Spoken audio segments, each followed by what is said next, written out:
we were going to be kind of trying to find or get close to a little bit of the inner voice. It's hard to describe. I know when it happens for me, typically it's the first one or two things that feel the most natural that appear.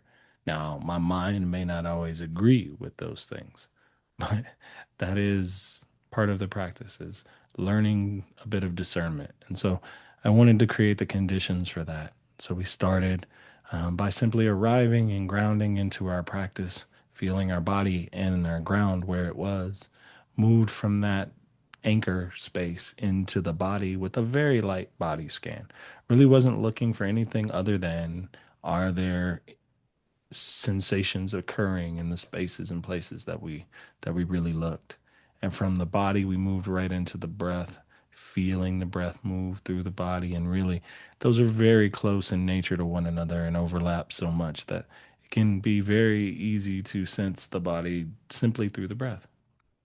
So we spent some time with the breath, and then we targeted the breath and the attention to the space of the heart.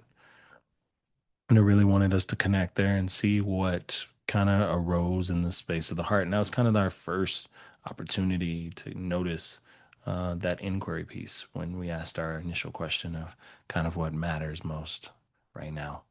And then we moved from that question to simply paying attention to the mind and noting the thoughts that come up rather than getting lost in them or becoming attached to them or believing that they are simply who we are.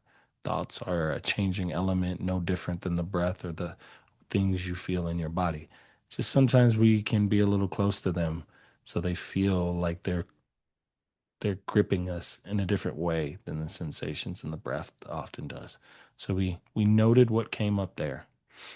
And then we went from the noting back to a little bit more of an open awareness, and that's where we kind of um, added our what I would consider one of our final questions, which was around this idea of what is life requiring from us right now, right? What is life asking of us right now?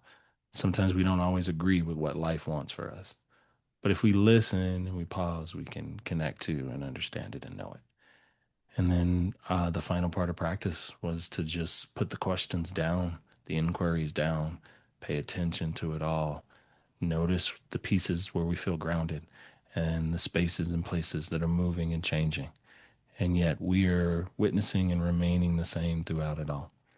And that took us through our entire practice, and we are